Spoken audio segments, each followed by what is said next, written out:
Buenas tardes, hermanos, hermanas, amigos y amigas de Gracia y Paz. Espero que en este domingo estén bien. Todavía seguimos en esa contingencia sanitaria. Todavía, Gracia y Paz, el templo no abre sus puertas, pero la iglesia sigue y seguiremos. ¿Qué estamos esperando para abrir las puertas? Pues estamos esperando que el gobierno de la Ciudad de México nos dé más de 30 minutos de servicio religioso, ¿verdad? Para que compense el traslado, porque hay personas que viven a hora y 30, 2 horas de la iglesia y vienen para recibir alimento espiritual. Entonces, no es justo que son 2 horas de camino para estar 30 minutos. De verdad no vale la pena. Estamos esperando a que cambie la situación para que podamos abrir el templo. Y claro, les vamos a avisar con anticipación para la gran fiesta de reapertura, una fiesta dentro de los parámetros de la sana distancia, de la sanitización, por supuesto. Todo el tiempo está preparado ya para eso, pero estamos esperando y será un culto de acción de gracias, pero, les repito, les vamos a avisar con anticipación. Pero eso no influye en nada en tu compromiso con el Señor, porque el templo todavía no está abierto. Cristo sí está abierto, de brazos abiertos hacia ti. Por lo tanto, no confundamos las cosas. Quizá no estemos juntos, pero sí estamos unidos. A eso voy. Sí estamos unidos, y donde hay unidad en la presencia de Dios, hay misericordia y gracia de parte de Dios. Hace 2 semanas empezamos a ver, de hecho fue la primera parte de ese tema, que es precisamente el compromiso con Dios. Hace 2 semanas vimos eso. Y hoy vamos a ver la segunda y última parte del compromiso, con Dios. En la primera parte vimos cómo no hacer un compromiso con Dios. Cómo no hacerlo. Estudiamos a Pedro, que cada vez que intentaba hacer un compromiso con el Señor fallaba. Cada vez. Y vimos por qué fallaba, ¿verdad? Era un compromiso de labios nada más. ¿Qué significa, ahora sí, qué significa hacer un compromiso con Dios? ¿Qué significa hacer un compromiso con Dios? Significa amar al Señor Jesucristo, es obediencia abnegada. Amar al hermano en servicio, ¿cómo te ayudo, hermano? ¿Cómo te puedo servir? Y santidad, vivir una vida pura, una vida piadosa, para que puedas estudiar la palabra, derrotar a Satanás, alcanzar a otros con el Evangelio de Salvación, honrar al Espíritu Santo y ser usado por Dios. Todo eso implica en un compromiso con el Señor.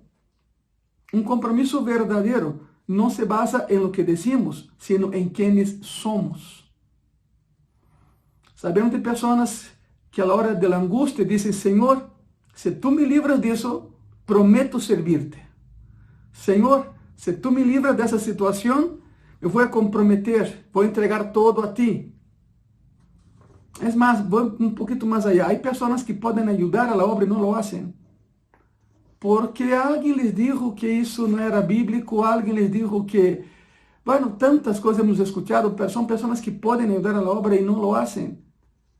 Esas personas yo siempre les digo: mira, un día estarás cara a cara con el Señor y el Señor te va a decir qué hiciste con los recursos que coloqué en tus manos. Es esto.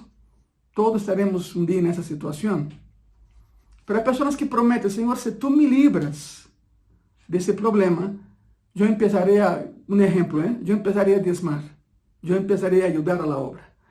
Por cierto, gracias por aquellos que, aunque no estamos juntos de manera presencial, pero unidos de manera espiritual y emocional, aquellos que siguen diezmando, siguen ofrendando la cuenta que tenemos de la iglesia, les agradezco de todo corazón. Si necesitamos de más ayuda, ha bajado lo que estamos viendo en términos para pagar la renta del lugar, pero gracias por aquellos que son fieles. Y yo te exhorto a que lo hagas. Si todavía no lo haces, pues hágalo. Eso todo va para el lugar que rentamos. Eso no va para ningún pastor, no va para ninguna persona, va directo allá. El compromiso es ese. Asumimos un compromiso de rentar el lugar, pero hay que solventar el compromiso, aún con esa situación que estamos atravesando. Y yo agradezco de todo corazón a aquellos que lo están haciendo. Muchas gracias. Y para aquellos que no lo están haciendo, dejaron de hacerlo, te necesitamos, por favor, regresa y siga haciendo lo que has prometido al Señor. El compromiso no se basa en emociones, se basa en quién eres. Y si eres cristiano, lo que has prometido al Señor, mejor lo cumplas, tienes que cumplirlo. Pero hay personas que cuando salen del problema, ya salen de Cristo, ¿no? Hay personas así, conocemos, yo estoy seguro que tú conoces personas así, que en dolor y en problemas buscan al Señor, pero cuando termina el problema, cuando ya no hay dolor, se alejan, se olvidan de lo que habían prometido al Señor. Un compromiso asumido por emoción se acaba porque la emoción se acaba. Es esto. Le voy a dar un ejemplo. Juan 13, del versículo 36 al 38, la palabra dice así. Le dijo Simón Pedro, Señor, ¿a dónde vas? Jesús le respondió, a donde yo voy, no me puedes seguir ahora, mas me seguirá después, mas me seguirás después. Le dijo Pedro, Señor, ¿por qué no te puedo seguir ahora? Mi vida pondré por ti. Jesús le respondió, ¿tu vida pondrás por mí? De cierto te digo, no cantará el gallo sin que me hayas negado 3 veces. Pedro se jactaba de un falso compromiso. Era un falso compromiso. Te seguiré a donde fuere, Señor. Y horas después, niega que lo conoce. Y 3 veces. Pedro se jactaba de su falso compromiso. Y hay muchas personas hoy en día que hacen lo mismo. Se jactan de un falso compromiso. El compromiso verdadero no acepta concesiones.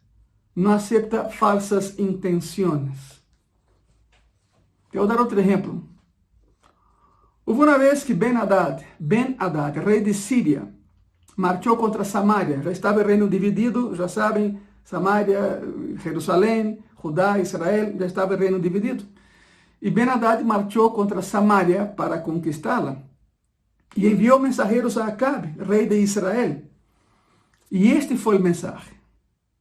Te voy a leer el mensaje de Ben-Hadad, rey de Siria, a Acabe, rey de Israel. Primero de Reyes, capítulo 20, versículo 5 y versículo 6. Ponga mucha atención, por favor, porque algún día toda esa información te va a ayudar, yo estoy seguro. Primero de Reyes, capítulo 20, versículo 5 y versículo 6. Volviendo los mensajeros otra vez, dijeron, así dijo Ben-Hadad, yo te envié a decir, tu plata y tu oro y tus mujeres y tus hijos me darás. Además, mañana a estas horas, enviaré yo a ti mis siervos, los cuales registrarán tu casa y las casas de tus siervos, y tomarán y llevarán todo lo precioso que tengas. Ok, Ben-Hadad había enviado un primer mensaje que era, yo entraré y tú me darás todo eso. Ok, pero repite la misma cuestión, pero ahora abarca también los siervos. Y también tus siervos me darán a sus hijos, sus esposas, su oro, lo que tengas. Ahora, ¿sabe lo más sorprendente de todo eso? Lo más sorprendente es que inicialmente Acabe sí estaba dispuesto a hacer un pacto con el enemigo. Eso es increíble, el rey de Israel haciendo pacto con el rey invasor. Significa que no confiaba en Jehová. Pero inicialmente, sorpresivamente, Acabe estaba dispuesto a hacer un pacto con el enemigo. Grave error. Grave error. Con el enemigo no se hace pacto. Póngame atención. Con el enemigo no se hace pactos. Porque, escuche, el enemigo te pide un dedo. Tú le das, él pide tu mano. Tú das la mano, él quiere el brazo. Si das el brazo, él te toma todo. El enemigo viene para robar, matar y destruir. Nada más. No hagan pactos con el enemigo. No haga concesiones en la batalla. De lo contrario, la vas a perder. Si es así, si hace concesiones en la batalla, la perderás. Grave error de Acabe. Entonces el rey pide consejo a los ancianos. O sea, cuando Acabe vio que la cosa era más grave de lo que había pensado en el inicio, busca a los ancianos, a los líderes, y pide consejo. Y los líderes dijeron, no hagas ningún pacto con el enemigo. Entonces el rey de Siria le manda otro mensaje a Acabe. Primero de Reyes, capítulo 20, versículo 10. Y Ben-Hadad nuevamente le envió a decir, así me hagan los dioses y aún me añadan, que el polvo de Samaria no bastará a los puños de todo el pueblo que me sigue. Se habla de destruir completamente la capital.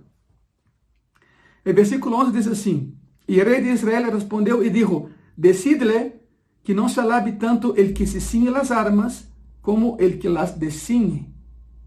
Ceñir es vestir, y cuando uno entraba en batalla se ceñía, y cuando terminaba la batalla desceñía. Significa no cante victoria antes del tiempo. Ben-Hadad.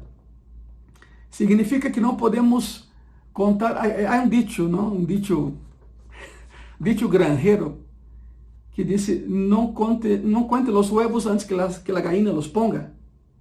No cante victoria antes del tiempo. Y es un principio muy importante en el compromiso. ¿Por qué? Ese es un principio muy importante en un compromiso con Dios. Porque es fácil jactarse antes de enfrentar una situación, como Pedro. Yo te seguiré donde fuera, Señor. No me vas a negar. Y no una, sino 3 veces. Es fácil jactarse antes de enfrentar una situación. Para Pedro, el jactarse vino de manera fácil, pero el compromiso le fue muy, muy difícil. Y te voy a mostrar por qué. Por qué Pedro fallaba cada vez que intentaba hacer un compromiso con Dios. Lucas 22 es un pasaje paralelo a Juan 13, que acabamos de leer, ¿verdad? En el inicio. Y ahí encontramos las dos razones por las que Pedro falló en no poder cumplir con su compromiso verbal hecho hacia Dios. Primera razón de por qué Pedro fallaba, Pedro no oraba. Pon isso em tu coração. Si piensas hacer un compromiso con Dios, más te vale que lo respaldes con oración. Si no vas a fallar como Pedro. Número 1, Pedro no oraba. Lucas 22, versículo 39 al 45. Y saliendo se fue, como solía, al monte de los olivos. Y sus discípulos también le siguieron. Cuando llegó a aquel lugar les dijo, orad, que no entréis en tentación. Y él se apartó de ellos a distancia como de un tiro de piedra. Y puesto de rodillas, oró, diciendo, Padre, si quieres, pasa de mí esta copa. Pero no se haga mi voluntad, sino la tuya. Y se le apareció un ángel del cielo para fortalecerle. Y estando en agonía, oraba más intensamente. Y era su sudor como grandes gotas de sangre que caían hasta la tierra. Cuando se levantó de la oración, vino a sus discípulos, los halló durmiendo a causa de la tristeza. Hay varias cosas que explicar aquí. El Monte de los Olivos, su nombre era Getsemani. Getsemani significa piedra de molino. Piedra de molino. El lugar era un lugar particular. No se podía entrar sin permiso del dueño. Era una fábrica de aceite hace 2000 años. De hecho, todavía se encuentran algunos vestigios, algunas plantas de oliva en ese lugar, que tienen 2000 años fácil, ¿no? El lugar era cercado, pero no con un muro. Había un pequeño murito de 50 centímetros, más o menos, muy fácil de brincar. Pero las personas respetaban. Aquí dice que Cristo se alejó a la distancia de un tiro de piedra. Un tiro de piedra son como 40 metros. 40 metros. Seguramente el dueño del lugar confiaba en Cristo, pero no en sus discípulos. Por eso solo él podía entrar. Solo él. Por eso se alejó. No porque no quería orar con los demás, porque también he escuchado predicaciones absurdas de que Cristo no quería juntarse con su grupo porque eran todavía inconversos y que, bueno, sí tenían problemas, claro, pero no se trata de que él se alejó de ellos para orar, no, simplemente el dueño del lugar permitía que Cristo entrara, pero no los demás. Y quizá, bueno, no me gusta hacer eso, pero hagamos un ejercicio de imaginación. Puede ser que Pedro, Señor, mira, ¿quién nos va a ver? Nadie nos va a ver, déjanos entrar. Pero Cristo era honesto, es honesto. Y dijo, no, no, no, el don permite que yo entre, no ustedes. Ustedes no van a entrar. Quédense aquí, mientras yo voy ahí a orar. Por eso se alejó a la distancia de un tiro de piedra, 40 metros aproximadamente. Y cuando Cristo regresó, encontró a sus discípulos orando. ¿Foi assim? Não, claro que não foi assim. Claro que não foi assim. Estavam dormindo.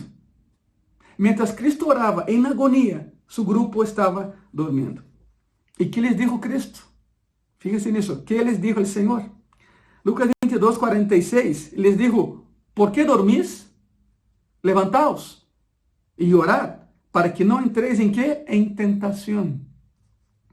A primeira falha por parte de Pedro ao cumprir o compromisso foi que não orou. Não respaldou seu compromisso com oração. Ele estava dormindo em lugar de estar orando. E isso é fatal, isso é mortal para qualquer compromisso. E sabe por quê? Porque é muito fácil jactar-se e ter confiança em uno mesmo, mientras não se acerca o problema. É muito fácil jactar-se nessa falsa confiança personal. Eu sim puedo. Eu sim puedo. Cuidado com isso. Isso é soberbia. Não, sim podemos, pero em Cristo, que nos fortalece. Diz Filipenses, verdade? Sem Ele não podemos. Não vamos a poder. O compromisso cai por terra por não apoiá-lo com a fortaleza divina que vem através da oração. Todo compromisso cai se não é fortalecido através da fortaleza que vem de Deus através da oração.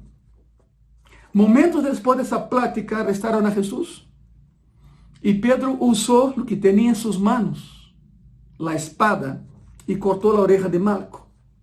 Malco era um assistente do sumo sacerdote e, claro, Cristo lo sanou, la colocou em seu lugar. Eu sempre que predico esse passagem digo, pois Cristo la pegou com cola louca celestial, a oreja de Malco, pegou e lo sanou. Isso é o que passa, escute bem isso, isso é o que passa quando não oras. Usas lo que tienes en las manos y no lo que tienes en tu corazón. Pedro usó la espada, tú que usas. La enseñanza aquí es, si te vas a comprometerse con el Señor, más vale que sepas lo que Él quiere que hagas. ¿Y cómo vas a saber? Orando.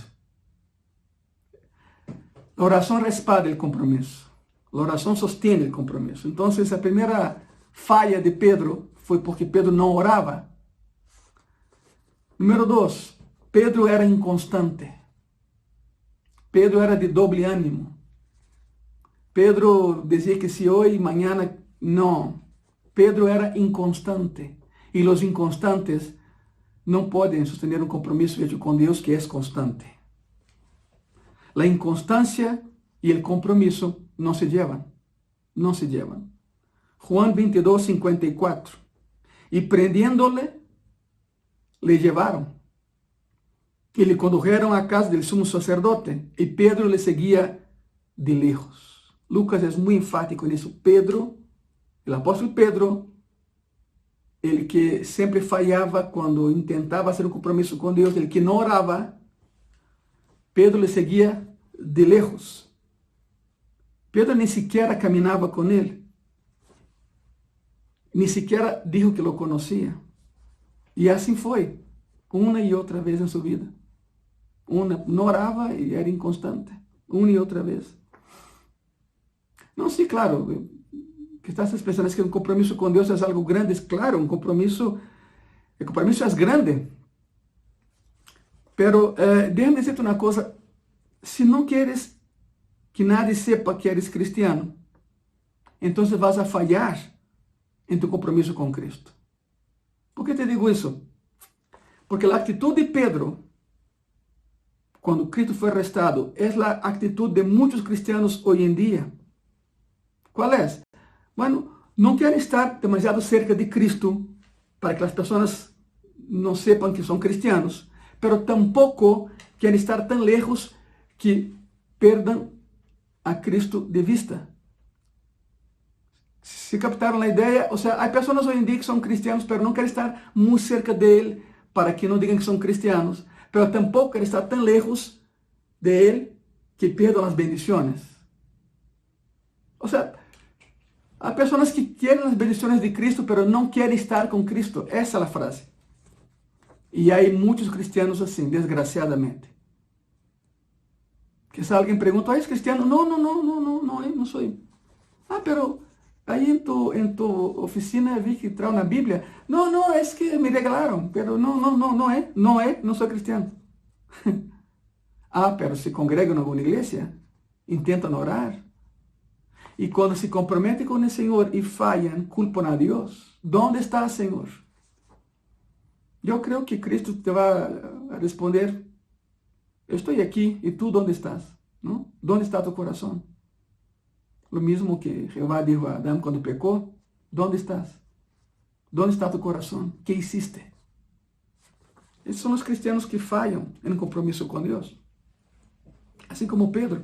Pedro no oraba y Pedro era inconstante, entonces fallaba. Hace 2 semanas, repito, vimos 3 princípios básicos de un verdadero compromiso con Dios. Número 1, el compromiso cristiano comienza con un verdadero deseo de amar al Señor Jesucristo. Número 2, el compromiso cristiano no es posible si no amamos a los demás. Y número 3, el compromiso cristiano es inútil si no hay santidad. Bueno, ahora vamos a entrar al 4º principio del compromiso. 4º principio del compromiso con Dios es ese. Número 4, un compromiso con la oración. Y va conectado al de Pedro, ¿verdad? Un compromiso con la oración. Existen muchas personas que debido a que saben mucho, no oran. Simplemente eso. ¿Para qué orar? Yo sé mucho. No oran. Este es el problema, o era el problema de Pedro. Pedro pensaba que sabía mucho. Y no sabía nada. La oración fortalece el compromiso. Es un conocimiento un reconocimiento, de la dependencia divina. Uno ora porque sabe que depende de Dios. Isso é muito importante.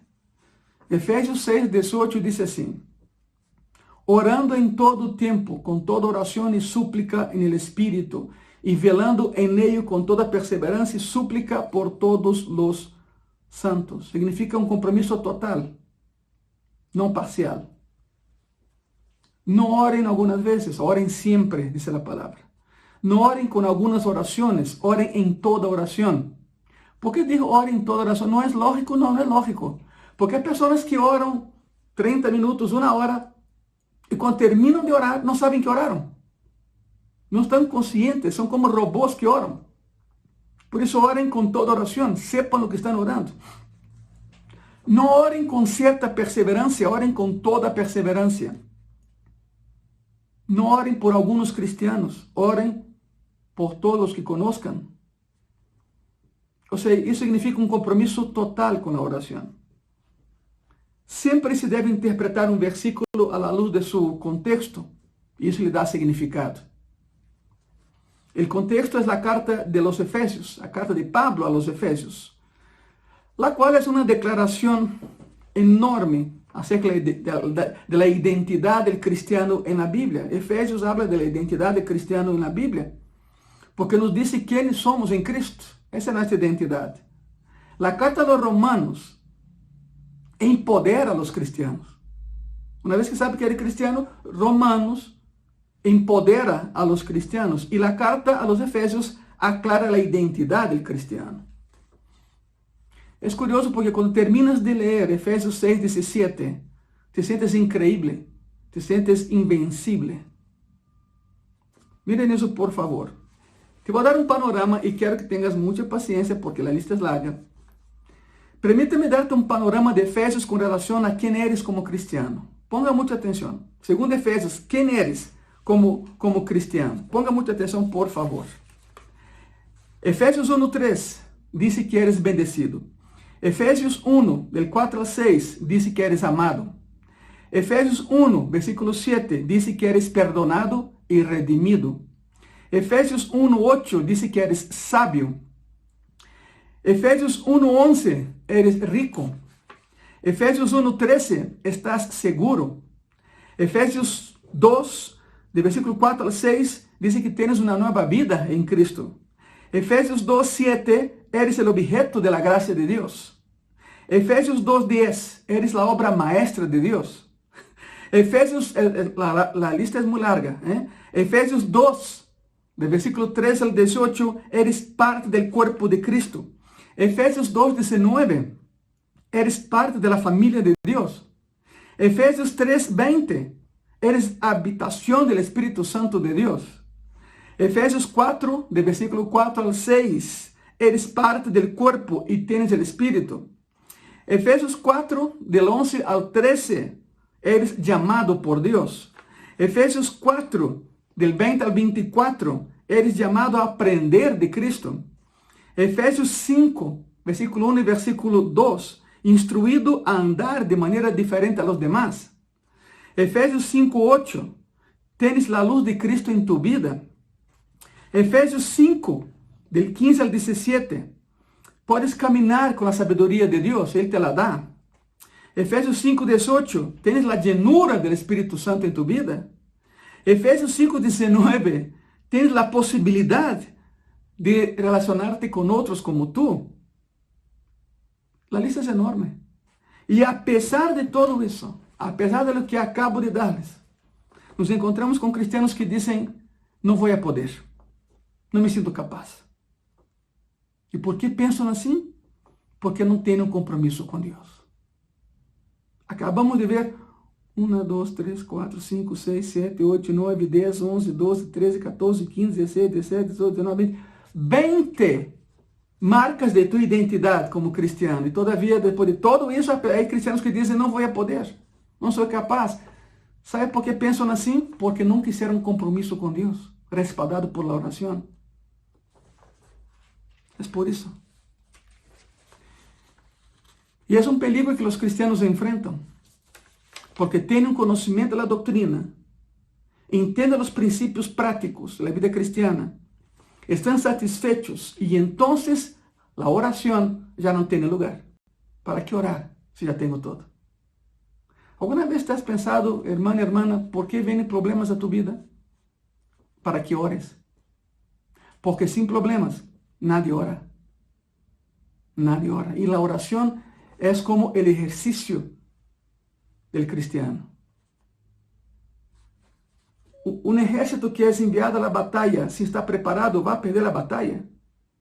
A oração te prepara, porque eres parte do exército vitorioso de Jesucristo.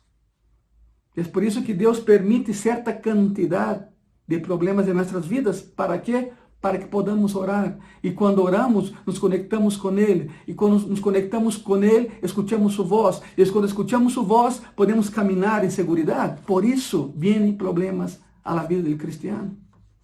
É por isso. Essa é a razão. Com que frequência deves orar? Sempre. Pedro não orava e mira o que lhe passou. Como sabes? Essa é outra pergunta muito boa, verdade? Como sabes que Deus está respondendo a tua oração? Muito sencillo. Quando ores, sé específico. Porque Deus responde de maneira específica. Então, vas a saber que está respondendo a tua oração e então tu fé vai crescer.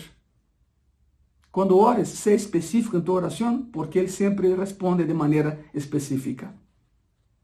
Então, os princípios de um compromisso com Deus são, hasta aqui, são amar ao Senhor Jesucristo, amar a los hermanos, la santidade e la oração constante. E há um princípio mais. Número 5, um compromisso com o crescimento. Um compromisso com quê? Com o crescimento. 1 de Juan, capítulo 2, versículo 13 e 14. A palavra diz assim: Os escribo a vosotros, padres, porque conocéis al que es desde el principio. Os escribo a vosotros, jóvenes, porque habéis vencido al maligno. Os escribo a vosotros, hijitos, porque habéis conocido al Padre. Os escribo a vosotros, padres, porque habéis conocido al que es desde el principio. Os escribo a vosotros, jóvenes, porque sois fuertes, y la palabra de Dios permanece en vosotros, y habéis vencido al maligno. Isso é Juan escrevendo. Esos son los 3 niveles de crecimiento espiritual. Hablamos de crecimiento, ¿verdad? En el compromiso que trae crecimiento. Esos son los 3 niveles de crecimiento espiritual, según lo que acabamos de leer en 1 de Juan. Los niños pequeños, los jóvenes y los padres espirituales. Yo te pregunto, ¿en cuál de esos 3 estás tú? Todo cristiano está en una de esas 3 etapas de crecimiento espiritual. Niño pequeño, joven o padre espiritual. Y el objetivo de todo cristiano, por supuesto, es llegar a ser un padre espiritual para alguien. Significa que has evangelizado a alguien y esa persona nació de nuevo en la fe en Cristo. Por eso eres un padre espiritual. Quizás no seas el padre biológico, pero sí eres un padre espiritual. Vamos a estudiar rápidamente esos 3 niveles y vamos a ubicar en qué nivel estás tú. Todo crecimiento espiritual empieza por ser un niño espiritual. Un niño. Todos empezamos así. Un niño espiritual. Es cuando la persona todavía no conoce mucho de Biblia, pero conoce de Dios. Una persona religiosa. Y bueno, por ahí empieza. Está bien para empezar. El problema es que cuando pasan los años, la persona insiste en quedar como un niño. Y aquí empieza el problema. Diría yo, complejo de Peter Pan. Perdón. Complejo de Peter Pan. El cristiano que no quiere crecer. El problema es que pasan los años y la persona insiste en quedar como un niño porque no quiere hacer ¿qué? Un compromiso con Dios. No, yo estoy bien así. Yo voy a mi congregación, yo me siento, me levanto para aplaudir, para cantar, saludo a los hermanos, me voy a mi casa y por una semana olvido que soy cristiano. No, así no es la vida cristiana. La vida cristiana es el único estilo de vida que cuenta en los cielos. O eres o no eres. Pero hay personas que insisten en ser niños espirituales. A ver, enséñame, dame de comer, pero que yo enseñe a otro o que yo alimente a otro. No, eso no es conmigo. Eso es con otros. Son niños espirituales. Biológicamente quizás tengan 40, 50, 60 años de edad, pero para Dios siguen siendo niños, porque no quieren crecer en la fe. Pasan los años, la persona no quiere crecer porque no quiere hacer ningún compromiso. Y un compromiso justamente es lo que hace que el cristiano crezca. Aprendamos eso. El cristiano crece a través de compromisos con Dios. Está el niño espiritual, el nivel niño espiritual. Y después hay un otro nivel. Los jóvenes espirituales, según 1 de Juan 2, lo que acabamos de leer. Viene la etapa de los jóvenes espirituales. Los jóvenes conocen la doctrina. Los jóvenes conocen la palabra de Dios y las falsas doctrinas les molestan, pero todavía son guiados por emociones, son emocionales, son cristianos emocionales, son cristianos que se enojan cuando alguien no los saluda en la iglesia a tal grado que dicen, ya no vengo a esta iglesia, no me saludaron. Son inconstantes, adolecen de muchas cosas, por eso la palabra adolescente es eso. Les faltan muchas cosas. Son jóvenes espirituales. Hay cristianos que tienen 50, 60 años, ya no son niños y crecieron un poco, pero no salen de la etapa de jóvenes espirituales. Son muy emocionales. Muy emocionales. Por todo se enojan y por todo se alegran. Y qué bueno, ¿verdad? Que se alegran, pero la otra parte no es buena. Se enojan por cualquier situación.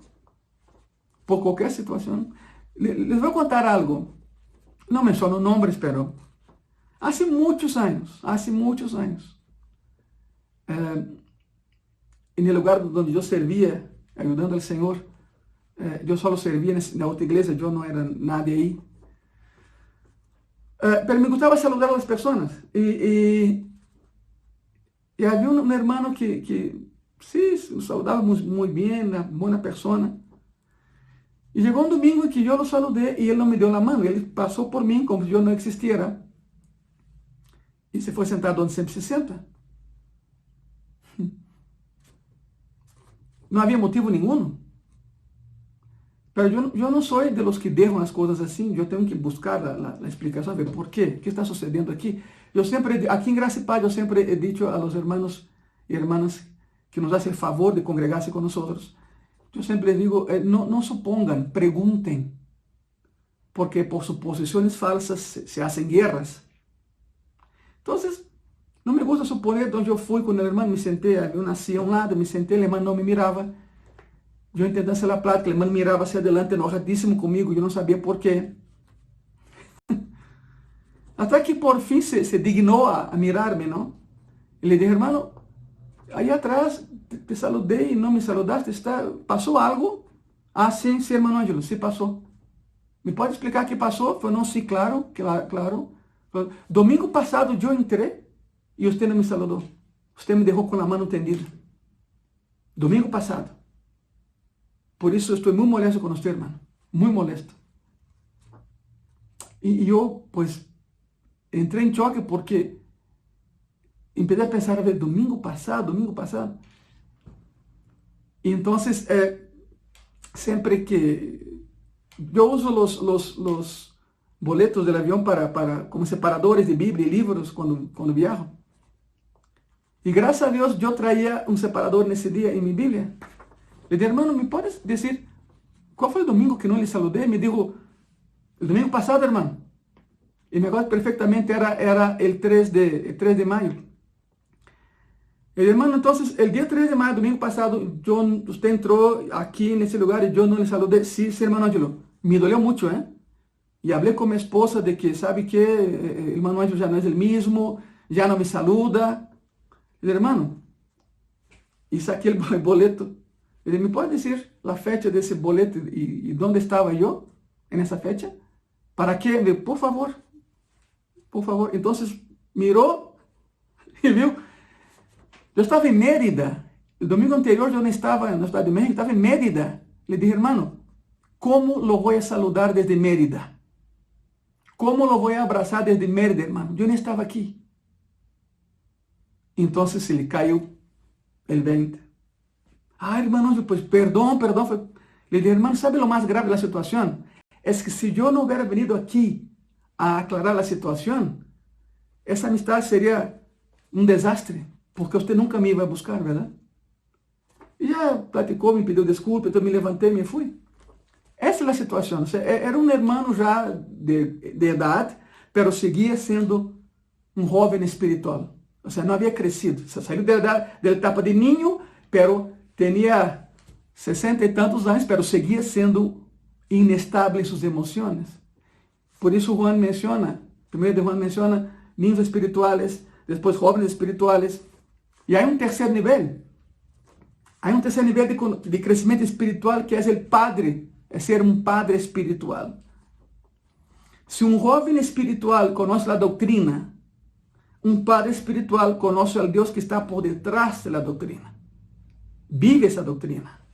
Él ha llegado a las profundidades del conocimiento del que está por detrás de la doctrina. Es la diferencia entre conocer la doctrina y conocer otra vez al Dios que está por detrás de ella. La diferencia entre la gnosis y la epignosis, dirían los griegos. La diferencia entre el conocimiento de cosas espirituales y el conocimiento espiritual. Te voy a aclarar de manera muy tranquila. Hay personas que les gustan, por ejemplo, los barcos, los veleros, y pasan todo el tiempo leyendo sobre los veleros y los barcos, pero nunca velean, nunca velearon. No les gusta el agua, es más, ni saben nadar. Hay personas que disfrutan leyendo sobre algo y no hacer lo que están leyendo. Un padre espiritual conoce ambas cosas, porque ya está enseñando a otro a crecer en Cristo.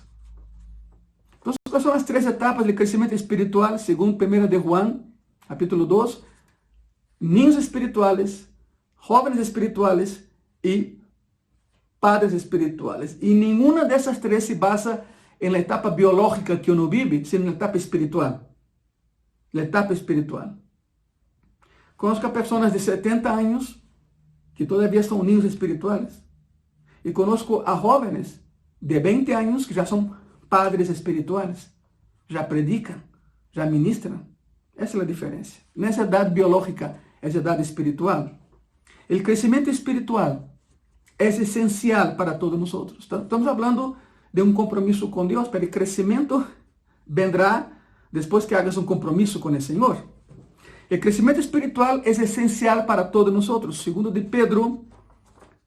Pedro, capítulo 3, versículo 18. Antes bien, creced en la gracia y el conocimiento de nuestro Señor y Salvador Jesucristo. A Él sea gloria ahora y hasta el día de la eternidad. Amén. O sea, así sea, estamos de acuerdo. Y cuando un cristiano decide no hacer un compromiso con Dios y por ende no crece, el mundo se entera. ¿Y sabe qué pasa? El mundo se burla del cristiano que no crece. Tengo que darte un dato que no es muy placentero, pero tengo que hacerlo. Hace algunos años la revista Time, sí, la revista secular, la revista Time, buscó a 25 personas, que alguna vez habían estudiado en la escuela dominical de su iglesia. Y les dieron un cuestionario. La verdad, yo no entiendo por qué la Time hace eso, pero más grave fue lo que pasó. No lo que la revista hizo, sino lo que los cristianos hicieron. La Time buscó a 25 personas que alguna vez habían estado en sus escuelas dominicales. Algunos todavía seguían en las iglesias, ¿verdad? Y les dieron un cuestionario. Vergonzosamente, y ponga mucha atención, vergonzosamente estas fueron algunas de las respuestas que dieron. ¿Está preparado? Ok. Sodoma y Gomorra eran las dos hermanas de Lázaro.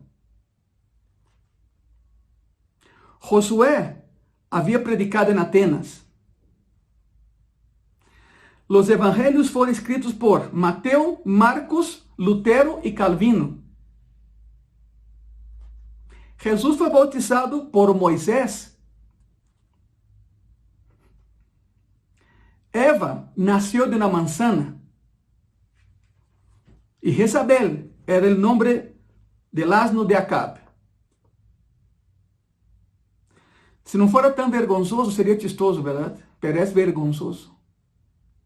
25 cristianos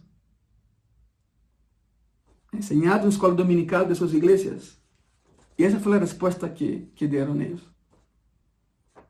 ¿Cómo se mide el crecimiento espiritual en la vida de alguien? ¿Es mensurable? Sí. ¿Cómo se mide el crecimiento espiritual en la vida de alguien? No es por la posición que ocupas, porque puede ser que tú te colocaste ahí por tu propia cuenta. No es por los favores que recibes de Dios, porque Dios siempre nos da, porque nos ama. No es por el tiempo que llevas como cristiano, porque hay personas con más de 40 años en el Evangelio y todavía son como niños espirituales. No se mide el crecimiento espiritual de alguien por ser una persona activa en la iglesia, porque actividad no es sinónimo de efectividad. Entonces, después de haber hecho un compromiso verdadero con Dios, ¿cómo sabes que estás creciendo? En primer lugar, empiezas a parecerse con Cristo. Cuanto más avanza ese compromiso, más te pareces a Él, más caminas como Él, más piensas como Él, más hablas como Él. Colosenses 3:10 dice así: y revestido del nuevo, el cual conforme a la imagen del que lo creó, se va renovando hasta el conocimiento pleno. Significa amar lo que Dios ama y aborrecer lo que Dios aborrece. Eso es ser como Cristo. En segundo lugar, ¿cómo se mide un compromiso verdadero y que estás creciendo? En segundo lugar, sientes un deleite por las cosas espirituales. La vida espiritual ya no es una carga para ti, es un gozo, es un deleite.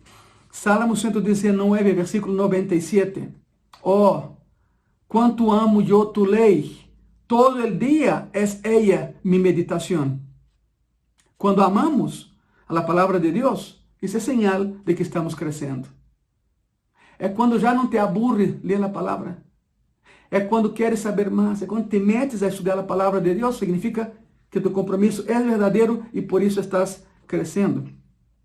En tercer lugar, ¿cómo mides tu crecimiento espiritual después de un compromiso con Dios? En tercer lugar, empiezas a sentir un amor profundo hacia Dios, un amor profundo hacia el Señor.